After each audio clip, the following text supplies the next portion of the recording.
Hello students, myself Manju Mawani. I welcome you in BA Part 2nd English Literature online class. In our class, we are discussing about Rabi Van Isra, composed by Robert Browning. We are discussing almost about this poem. हमने काफ़ी हद तक इस poem को discuss कर लिया है। 32 standards है इस पोएम के और हमने 27 कंप्लीट कर दिए हैं। आज की क्लास में हम 28 और 29 जो स्टैंडर्स हैं उनको डिस्कस करने वाले हैं। जैसे कि हमने रीड किया था, ये जो पोएम है वो क्या है, एक ड्रामेटिक मोनोलॉग है जिसमें जो स्कॉलर है 12th सेंचुरी के फिलोसफर भी हैं, वो रबी वैन इज़रा, वो हमें बता रहे हैं ओल्ड एज और यंग एज के बीच का डिफरेंस और हमें एडवाइस भी कर रहे हैं। साथ ही साथ जो लास्ट हमने स्टैंडर्स रीड किए हैं, जो हमारे साथ ये चल रहे हैं स्टैंडर, उसमें हमने देखा था कि एक मेटाफर यूज़ किया जा रहा है।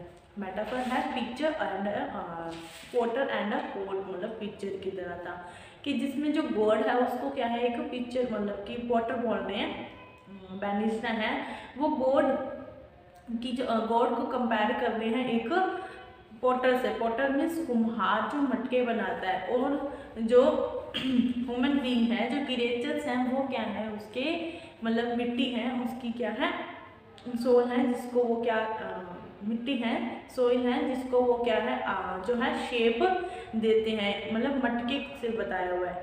तो यहाँ पर जो ये कंपैरिजन है, इसमें यही बताया कि जो भगवान है वो क्या करता है, हमें शेप प्रदान करता है कि हमारी जो इसमें पहले जो स्टैंडर्ड हमने देखा था उसमें बात हो रही थी मोर्टेलिटी की, मोर्टेलिटी और इमोर्टेलिटी, मतलब नश्वरता और अनश्वरता की, कि जो भगवान ने हमारे अंदर क्या डाला है, हम क्या है, एक मिट्टी का पुतला है और हमारे अंदर भगवान ने क्या डाली है, आत्मा डाली है, सोल डाली है। और ये जो सोल है वो भी क्या है, आत्मा का मतलब भगवान का ही एक रूप है कि इस दुनिया में अकॉर्डिंग टू वैन इज़रा, इस दुनिया में सब कुछ ही खत्म हो सकता है, सब कुछ ही क्या है, नश्वर है, सब कुछ फिनिश हो सकता है, सब कुछ डिस्ट्रॉय हो सकता है, but the god and our soul doesn't, कि हमारी जो सोल है और हमारी जो आत्मा है वो कभी भी ख़त्म नहीं होती है।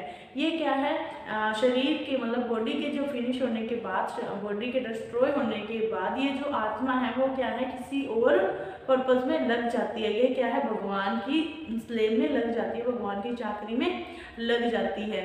उनसे पहले जो हमने स्टैंडर्ड रीड किया था उसमें यही था कि कुछ स्कॉलर्स का मानना है, कुछ फिलोसफर का मानना है कि आज का जो टाइम है वो क्या है, आज के टाइम को अच्छे से जी लो, आज का टाइम जो है वो वापस नहीं आने वाला, आज के टाइम को क्या है, पकड़ लो। लेकिन जो वैन इज़रा है वो ऐसे जो फिलोसफर हैं उनको क्या मानते हैं, मूर्ख मानते हैं, फूल मानते हैं, क्योंकि वो कहते हैं कि आज के जो टाइम है उसे तुम अच्छा बनाओ, साथ ही साथ आगे की जो है वो उसे तुम क्या है, उसे भी अच्छा बनाओ। ओल्ड एज है वो क्या है, जो ओल्ड एज है उसमें भी क्या है, तुम्हें बहुत ही कुछ चांसेस मिलने वाले हैं अपने आगे की जो जर्नी को उसको अच्छा बनाने के लिए। और मतलब यंग एज और ओल्ड एज का जो डिफरेंस है वो हमें बहुत ही क्लियर तरीके से जो वैन इज़रा है वो हमें यहाँ पर बता रहे हैं कि जो यंग एज है उसमें जो ह्यूमन बीइंग है वो किस तरीके से काम करता है, स्ट्रगल करता है, और जो ओल्ड एज है उसमें भी कई तरीके के स्ट्रगल्स आते हैं, कई तरीके का डिप्रेशन आता है। जैसे कि हम ओल्ड होने वाले होते हैं तो हमारे सामने क्या है, कई तरीके की दिक्कतें आती हैं, कई तरीके के हमारे सामने प्रॉब्लम्स आती हैं जिनका हमें क्या है, सामना करना चाहिए। और सामना भी किस तरीके से करना चाहिए, बहुत ही ज़्यादा मैच्योरिटी के साथ सामना करना चाहिए। तो उसी मैच्योरिटी को लेने के लिए जो यंग एज है वो हमें गॉड के द्वारा दी गई है। जो गॉड के द्वारा हमें यंग एज दी गई थी वो क्या है, दिया गया ऐसा टाइम है जिसमें अपने आप को हम क्या बना सकते हैं, स्ट्रॉन्ग बना सकते हैं, और जो भी हमसे गलतियां होनी हैं, ये गलतियां हम करने वाले हैं, उनको हम क्या है, गलतियां करके ही क्या है, हम उससे सीख सकते हैं, और वही सीख हमें कहाँ कब काम आने वाली है, हमारी ओल्ड एज में काम आने वाली है। ये तो हो गई बात हमारे पहले के स्टैंडर्ड्स की, जिसमें कुछ उदाहरण भी आए थे। ओल्ड एज को इवनिंग बताया था कि जिस तरीके से इवनिंग में हम सब काम समेटने लग जाते हैं, उसी तरीके से ओल्ड एज में भी हमें क्या है, काम समेटने होते हैं। और यंग एज को क्या बताया था, कन्फ्यूजन से फुल बताया था, कन्फ्यूजन वाली एज बताया था, जिसमें वो पता नहीं होता है कि कौन सा फ्लावर तो हमें लेना है और कौन सा फ्लावर हमें छोड़ना है, मतलब कुछ कौन सा डिसीजन वाले सही है कौन सा नहीं है। हमारे पास क्या होता है, कॉन्फिडेंस की कमी होती है ना यंग एज।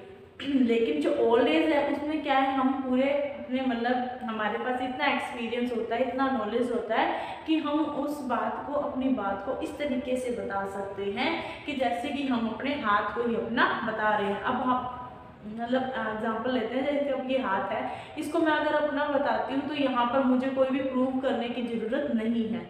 उसी तरीके से जो ओल्ड एज होते हैं उनमें जो वो बात करते हैं उन्हें भी क्या है, प्रूव की ज़रूरत नहीं बनती है। उन्हें किसी भी तरीके का प्रूफ नहीं देना पड़ता कि हाँ ये बात मेरी सही है। उनका जो एक्सपीरियंस होता है हम उसे ही क्या है, मान लेते हैं। तो बात करते हैं हमारे आज के स्टैंडर्ड की। आज के स्टैंडर्ड में जो है वो मेटाफर है वो कंटिन्यूसली चल रहा है। जो पोटर और जो पिक्चर वाला, मतलब जो कोट और पोटर वाला जो मेटाफर है, मतलब कि एक रूपक अलंकार जो है वो चल रहा है, वही कंटिन्यूस चलेगा। जिसपे जो बैन निजना है वो क्या कहेंगे कि जो हम भगवान है वो हमें क्या है, कई तरीके के सर्कमस्टांसेस में जकड़ लेता है। कई तरीके की जो परिस्थितियां हैं हमारे जो है लाइफ में आती हैं, हमें उनका सामना करना पड़ता है। और वो जो सर्कमस्टांसेस हैं वो क्यों आती है, जो सर्कमस्टांसेस मतलब कि जो परिस्थितियां हैं वो क्यों आती हैं, वो भगवान हमें इसीलिए देते हैं ताकि हमें वो क्या बना सके, स्ट्रॉन्ग बना सके। मतलब कि डिफिकल्टीज में ही क्या है, हम अच्छे निकल सकते हैं। कि कहते हैं ना कि कोयले को जितना निखारोगे उतना ही वो अच्छा हीरा, चमकदार हीरा बनता है। सोने को जितना रगड़ते हैं उतना ही वो चमक आती है, उसमें उतना ही निखार आता है। यही जो बात है वो यहाँ पर हमारे ऊपर भी जो है वो लागू होती है कि अब जितना हम जो ह्यूमन बीइंग है, जितने हम जो मानव है वो स्ट्रगल करेंगे उतने ही हमें हमारे अंदर क्या आएगा, इम्प्रूवमेंट आएगा। तो इसीलिए जो भगवान है वो ऐसी परिस्थितियां लेकर आते हैं जिससे सामना करके हम ज़्यादा मजबूत बन सके, ज़्यादा स्ट्रॉन्ग बन सके, ज़्यादा एबल बन सके। उसके बाद यहाँ पर कंपैरिजन होगा हमारी जो जो हमारी डिफिकल्टीज है उनको किससे शो करेंगे, प्लास्टिक सर्कमस्टेंसेस बनाएंगे। प्लास्टिक मतलब कि जो हमेशा नहीं रहने वाली, जो मतलब कि क्या है, कुछ ही देर की है। ना तो सुख ज़्यादा टाइम तक रहता है, ना ही दुख, मतलब कि ना ही प्रॉब्लम्स रहती हैं ज़्यादा टाइम तक, ना ही उनके सॉल्यूशंस रहते हैं। कि हमें क्या है, हर बार नई प्रॉब्लम्स का सामना करना होता है। एक प्रॉब्लम को सॉल्व करते हैं, थोड़े टाइम बाद हमारे सामने कुछ और प्रॉब्लम्स आ जाती हैं। इसी तरीके से यहाँ पर जो प्रॉब्लम्स हैं उनको प्लास्टिक प्रॉब्लम्स कहा गया है। और जो हम स्ट्रगल कर रहे हैं उसको यहाँ पर डांस से जो है वो कंपैरिजन किया जा रहा है। तो स्टार्ट करते हैं हमारा आज का स्टैंजा। पहले हम इसको रीड करेंगे, then after we are explaining one line to line. Okay, now start. He feel the mind this dance of plastic circumstances, this present thou forsooth wouldst fain arrest, machinery just meant to give thy soul its pant, try thee and turn forth sufficiently impressed. Now जो ही word है वो यहाँ पर prefer कर रहा है God को। जो ही है वो किसको प्रेफर कर रहा है, गॉड को प्रेफर कर रहा है कि he feel the mind this dance. यहाँ पर जो ये डांस वर्ड है ये क्या है, जो हम स्ट्रगल करते हैं, हमारी डिफिकल्टीज में, हमारी प्रॉब्लम्स के अंदर जो हमें क्या है, संघर्ष करना होता है, स्ट्रगल करना होता है, उसे ही क्या बताया है, डांस बताया। जिस तरीके से एक डांसर के जो पैर हैं वो एक जगह पर नहीं रुकते हैं, क्योंकि उसे क्या है अपना बैलेंस बनाना होता है, स्टेप टू स्टेप उसे अपने जो डांस है वो बनाकर रखना होता है। उसी तरीके से जो ह्यूमन बीइंग है उसे भी क्या है बहुत ही ज़्यादा बैलेंस की ज़रूरत पड़ती है अपनी डिफिकल्टीज के बीच में, अपनी लाइफ के बीच में। वो क्या है उसी तरीके से ही जिस तरीके से एक डांसर अपना बैलेंस बनाता है, उसी तरीके से ह्यूमन बीइंग है वो भी क्या है अपना बैलेंस बनाता है। कभी डिफिकल्टीज में हारता है, कभी जीतता है। तो उसे जो फील है वो कौन करता है, जो भगवान है उसे फील करवाते हैं। कौन करवाते हैं यहाँ पर, भगवान। और प्लास्टिक सर्कमस्टांसेस, प्लास्टिक मतलब कि हमेशा न रहने वाली। प्लास्टिक जिस तरीके से हम प्लास्टिक की जो चीजें होती हैं उनको ऐसे मानते हैं ना, यूज एंड थ्रो, तो उसी तरीके से है कि जिस तरीके से प्लास्टिक की जो क्रॉकरी होती है वो क्या होती है थोड़े ही समय के लिए हमारे काम आती है, उसके बाद वो क्या बन जाती है, कचरा बन जाती है। उसी तरीके से यहाँ पर एग्जाम्पल दिया है हमें प्लास्टिक का कि जो ये परिस्थितियां हैं, सर्कमस्टांसेस मतलब ये जो परिस्थितियां हैं, ये जो सिचुएशंस है वो क्या है थोड़े से टाइम के लिए ही होती है। जो प्रॉब्लम्स होती हैं वो थोड़े ही टाइम के लिए होती है, लेकिन वो हमें क्या बना देती हैं, एक डांसर की तरह बना देती हैं, क्योंकि हमें क्या होता है उसमें बैलेंस बनाना होता है। This present the forsooth could fail arrest। This present मतलब कि आज का जो टाइम है, दिस प्रेजेंट मतलब कि हमारे जो यूथ है या हमारी जो यंग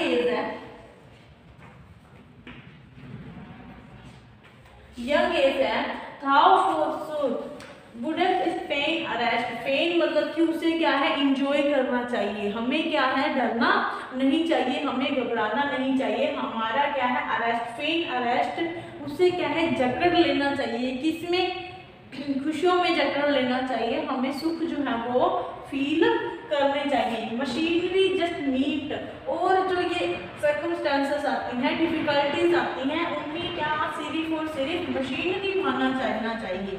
मशीनरी किस चीज की, machinery to give the soul its band का मीन्स कि इसे क्या है सजा दी जाती है, हमारी सोल को सजा दी जाती है, उससे एक मशीनरी मान लेनी चाहिए।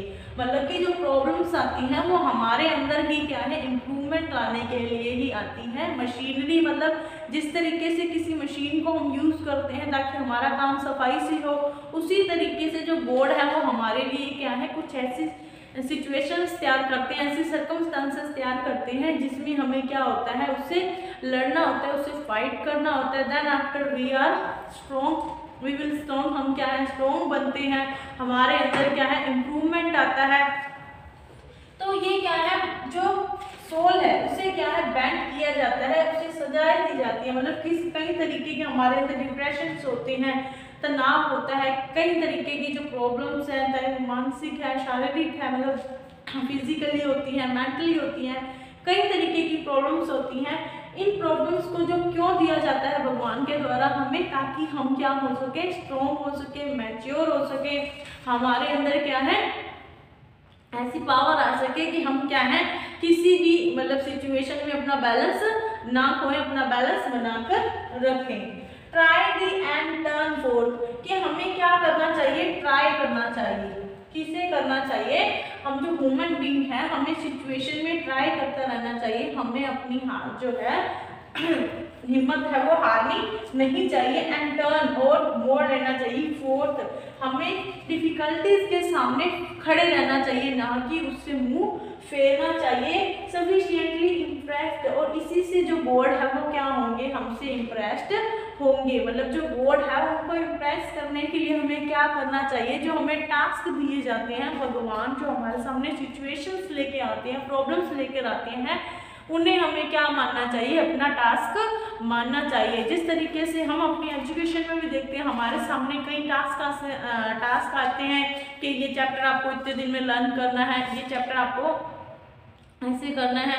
तो कई तरीके का आपको मॉडल बनाने के लिए दिया जाता है या आपको कई तरीके के प्रोजेक्ट दिए जाते हैं। तो उसी तरीके से जो बोर्ड है वो हमें क्या है डिफिकल्टीज एज अ प्रोजेक्ट देते हैं और उसे हमें क्या करना होता है, पूरा करना होता है। जो इस प्रोजेक्ट को अच्छे से कर लेता है वो भगवान को इम्प्रेस कर लेता है और आगे की जो लाइफ है वो क्या है बहुत ही अच्छी हो जाती है। अकॉर्डिंग टू बैनिजना कि ये जो लाइफ है जो यंग एज के बाद जो ओल्ड एज आती है, ओल्ड एज के बाद भी जो लाइफ है ख़त्म होने के बाद जो हेवन की जो लाइफ है उसे अच्छा बनाने के लिए हमारी जो प्रॉब्लम्स हैं उनसे हमें क्या है डटकर सामना करना है, हमें हार नहीं माननी है। ऊपर फिर से देखते हैं he feel the mind is dance कि वो क्या है भगवान हमारे डांस को देखता है। कौन से डांस को, जो हम डिफिकल्टीज में करते हैं। जिस तरीके से एक डांसर बैलेंस बनाता है उसी तरीके से हम भी क्या है अपने प्रॉब्लम को क्या है सोल्व करने की, अपने प्रॉब्लम से फाइट करने की जो करते हैं, ट्राई करते हैं। तो उसी तरीके से डांसर भी ट्राई करते हैं। तो हम इसमें क्या है हमारी ह्यूमन बीइंग को एज अ डांसर बताया है कि वो अपने डांस जो है वो क्या है हमारी जो डिफिकल्टीज है, हमारी जो प्रॉब्लम्स है उनको क्या बता रही हैं, यहाँ पर डांस बता रहे हैं। और प्लास्टिक सर्कमस्टांसेस, यहाँ पर कंपैरिजन हो रहा है सर्कमस्टांसेस का प्लास्टिक से, जो कि थोड़े से टाइम के लिए जो हमारे सामने मुश्किलें आती हैं, हमारे सामने सिचुएशंस आती हैं, उनको क्या बताया है, प्लास्टिक सर्कमस्टांसेस बताया है।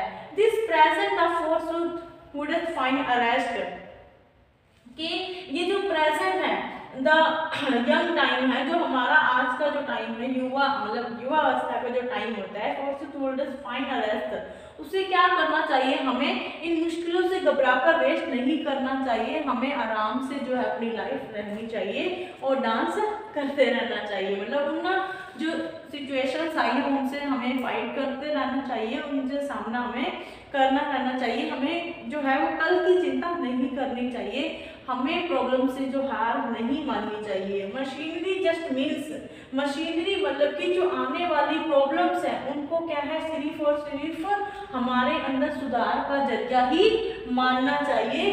To give the soul its bent, कि जो वो क्या है हमारी जो आत्मा है उसको एक सजा के रूप में जो दिया जाता है उसे क्या मानना चाहिए, हमारे अंदर सुधार का जरिया ही मानना चाहिए। Try the and turn fourth sufficiently impressed, और हमें क्या करना चाहिए, हमें ट्राई करते रहना चाहिए और उसके सामने जो प्रॉब्लम्स हैं उनके सामने डटकर सामना करना चाहिए, उनके सामने खड़ा होना चाहिए, ना कि हार माननी चाहिए। सफिशिएंटली इम्प्रेस्ड, और वही हमें क्या है उसी से हम गॉड को इम्प्रेस्ड कर सकते हैं। तो ये था 28 स्टैंजा। हम बात करते हैं अपने अगले स्टैंजा की। अब देखते हैं हमारा जो नेक्स्ट स्टैंजा है। नेक्स्ट स्टैंजा है वो है कि जो सिचुएशंस जो यंग एज की हमारी मौज मस्तियाँ थी, जो भी हमें टाइम मिला हुआ था, वो जब फिनिश हो जाती हैं, तो जब हम ओल्ड एज में आते हैं तो हमारे सामने क्या है कई सिचुएशंस आती हैं, हमें डर लगने लग जाता है बुढ़ापे से।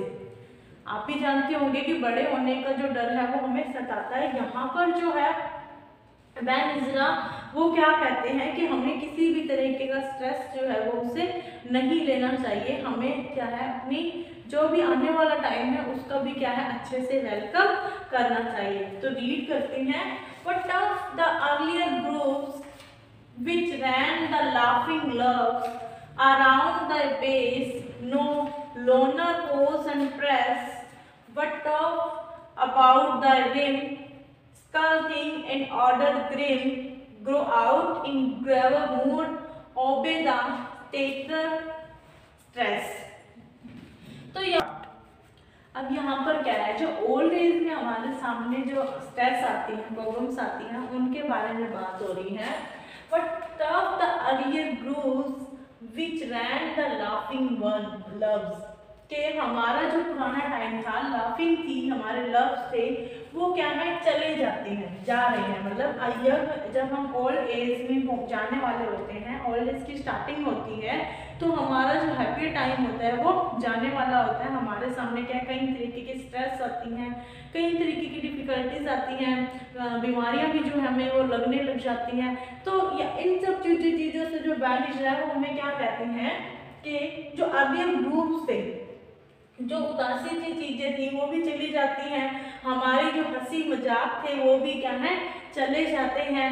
Around the base no longer pause and press, around the base. अब यहाँ पर बात हो रही है वही पिक्चर और जो पोटर की बात हो रही थी वही है कि जब एक मटका तैयार होता है, जब एक मटका तैयार होता है तो सबसे पहले जो बोर्ड है क्या करते हैं, हम उसका एक बेस तैयार करते हैं।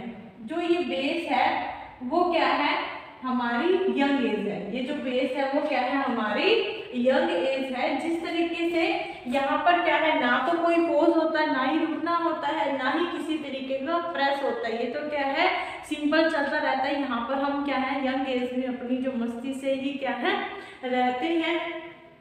तो वो कहते हैं कि यहाँ पर कंपैरिजन हो रहा है हमारी यंग एज का बेस से, कि जो एक मटके का जो तला होता है उसमें किसी भी तरीके का तनाव या जो झुकाव है वो नहीं होता है, ना ही उसमें पोज होता है, ना ही प्रेस होता है। आपने देखा होगा जो मटका तैयार होता है तो जो पोटर होता है वो क्या करता है, अंदर और बाहर दोनों तरफ से थपकियां मारता है उसको शेप देने के लिए, लेकिन जो बेस है उस पर किसी तरीके की थाप या जोर नहीं डाला जाता। तो यहाँ पर कह रहे हैं कि वो जो बेस है वो क्या है, हमारी यंग एज है जिसके अंदर क्या है हमारे सामने ना ही पोज आता है, ना ही हमें रुकना होता है और ना ही हमें किसी तरीके का प्रेशर जो है वो झेलना होता है।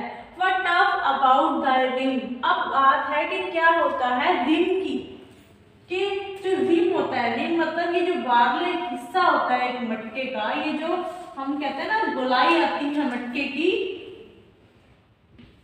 ये जो गोलाई है जब इसकी बात आती है तो सभी तरीके की जो प्रॉब्लम्स है, सभी तरीके के जो प्रेशर्स हैं वो क्या है इस रिम को ही झेलने पड़ते हैं। What tough about the rim, कि इस मटके की जब बात करते हैं, जो ऊपर का मटका होता है, skull thing like in order grim. Skull thing मतलब ये जो खोपड़ी, अब ये इस तरीके की जैसे कि अब जो भगवान है उस मटके के ऊपर क्या है पेंटिंग करते हैं, तो नीचे तो क्या है कई तरीके की हंसी वाली खुशीनुमा जो पेंटिंग्स होती हैं वो होती हैं, और उसके ऊपर क्या होता है खोपड़ी के समान जो है वो चित्र बने हुए होते हैं। खोपड़ी के मतलब जो ड्रामने जो चित्र है वो हमें कहाँ मिलते हैं, बीच की जो पिक्चर होती है वहां पर हमें मिलते हैं, और नीचे क्या होता है हंसी मजाक वाले खुशनुमा जो चित्र हैं वो देखने के लिए मिलते हैं on the base of a picture.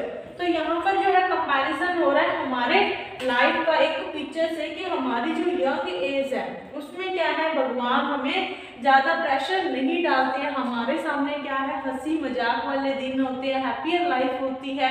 लेकिन जो ओल्ड एज है उसमें क्या है हमें कई तरीके के तनाव, कई तरीके का जो डिप्रेशन है उनका सामना करना पड़ता है। हमारे जो यंग एज का डिप्रेशन है वो तो क्या है बिल्कुल और बिल्कुल जीरो होता है अगर हम उसकी तुलना करें देन द ओल्ड एज। मतलब ओल्ड एज की जो तनाव है उनकी तुलना में हमारा यंग एज का जो तनाव है वो क्या है बिल्कुल जीरो होता है, क्योंकि भगवान क्या करते हैं जो ओल्ड एज में क्या है हमारे हम क्या है मैच्योर हो जाते हैं, तो हर सिचुएशन को हम बहुत ज्यादा मैच्योरिटी से मतलब बहुत ही ज्यादा महीनता से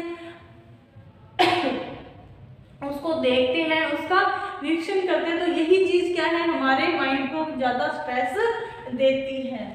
school thing in order grim, कि उसके ऊपर जो रिम है, रिम मतलब कि जो गोला है जो हमारी ओल्ड एज है, जो ओल्ड एज का हमारा है कंपेयर किया हुआ है, उसके अंदर क्या है हमारे सामने कई मतलब मुश्किल वाली जो सिचुएशंस है वो आती हैं। ग्रो आउट इन, अब इन अंदर के बीच इनमें ग्रो आउट इनसे grow in graver mood, graver मतलब इन उदासियों से हमें क्या है उभरना चाहिए। हम अब ओल्ड एज के बारे में बात कर रहे हैं। वह निजरा ओल्ड एज को जो ओल्डर जो पर्सन्स हैं, ओल्ड एज के जो लोग हैं उनको क्या कर कह रहे हैं कि तुम्हें ग्रो आउट करना चाहिए इन जो मुसीबतों से है, इन जो स्ट्रेस से है उनसे क्या है तुम्हें उभरना चाहिए, तुम्हें क्या है हार नहीं माननी चाहिए। Graver mood, obey the statement stress, तुम्हें क्या है ओबे करना चाहिए, मानना चाहिए।